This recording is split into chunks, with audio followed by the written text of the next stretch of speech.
ये मैं ये कहना चाहूँगा कि हमारे महासचिव ने जो 1.5 साल का रिपोर्ट पेश किए उससे हम सहमत हैं, ताकि वो हर बात को वो ढंग से काम किए और यहाँ रखे, जिससे हम लोग को पता चलता है कि यूनियन हम लोग को आगे की ओर चल रहा है।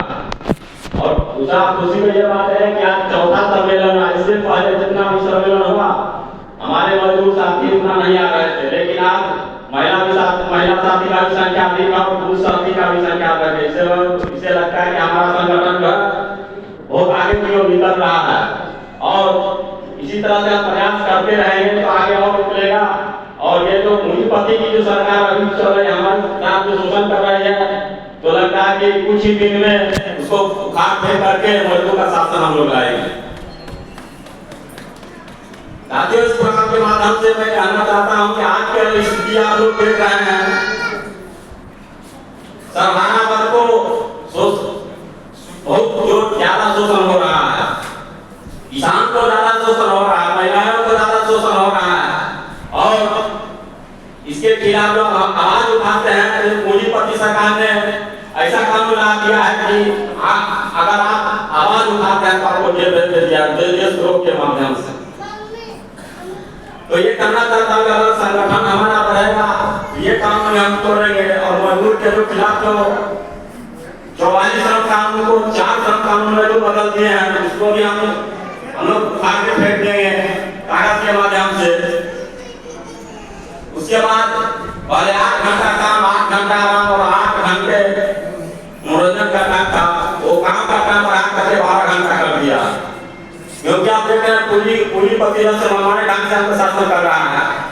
अब कुछ दिन पहले मोदी ने कहा था कि 13 घंटा जब आप डेली काम करेंगे तो देश विकास करेगा। 8 घंटे काम में तो रोजगार नहीं मिल रहा है किसी को, सही से उसका मजदूरी नहीं मिल रहा, 13 घंटा का देश संभोगे। ये सब चाल है, यानी कि मजदूर को जितना हो सके शोषण करना है और उनके जो पूंजीपति है जिससे उनको कुर्सी जमा रहे, उनको सरकार चलती रहे, उनका पूंजी दुगुना हो। इस चाल से हम लोग को इस तरह से फंसा रहे हैं। हमारा हर एक कानून खत्म कर दिया। किसान को कहते हैं कि आमदनी दुगुनी हो और उसको इतना जो कर्ज ला दिया है तो आत्महत्या कर लेते हैं। मजदूर अपनी आर्थिक स्थिति में आकर के उसको परिवार से आत्महत्या कर लेते हैं। महिलाएं कितनी शोषण हो रही है कि आवाज जो आत्महत्या कर लेते हैं। ये सब देखने को मिल रहा है कि हमारे साथ जो है सरकार वो विकास का काम नहीं कर रहा, हमारे शोषण कर रहा है, हमारे सारे अधिकार छीन लिया है और आगे भी छीन लेगा। इसलिए साथियों, जिस तरह से संगठन को एक ही उपाय हम लोग को इस शोषण से मुक्त कराता है कि जितना हम संगठन आगे बढ़ाए और इससे मुक्ति पाए। अभी इतना मैंने शोषण के हम लोग इस तरह से कगार पर छोड़ दिया गया है कि आप देख रहे हैं जो देश का लगभग मात्र कुछ ही आदमी जिनके पास 91% संपत्ति है और लगभग 99% जो हमारे जनता उनको पास सिर्फ कुछ संपत्ति है, सिर्फ जीने के लिए ताकि वो जी सके। इतना पूंजीपति को इतना पूंजाया कहाँ से? हम लोगों से जो हम लोग को रोजगार छीन लिया उससे पूंजीपति हुआ, किसान को रोजगार छीन लिया उससे पूंजीपति हो गया। और इतना पूंजीपति बन गया है कि आपस में टकराव होता है।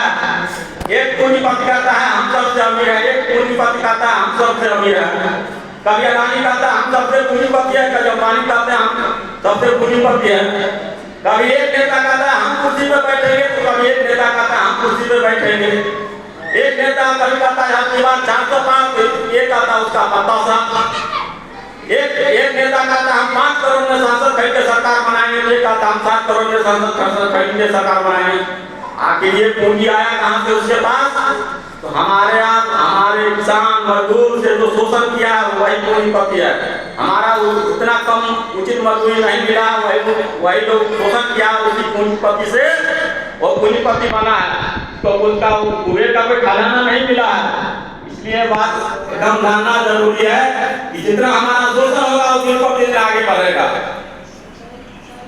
इसलिए साथी जितना भी हो सके हम लोग आगे संगठन बनाने का काम करेंगे, संगठन को बढ़ाएंगे और जल्द ही इस इस सरकार को उखाड़ के फेंक करके मजदूरों का सरकार लाने में काम करेंगे। इसी बात के साथ मैं अपना बात समाप्त करता हूँ। बहुत बहुत धन्यवाद।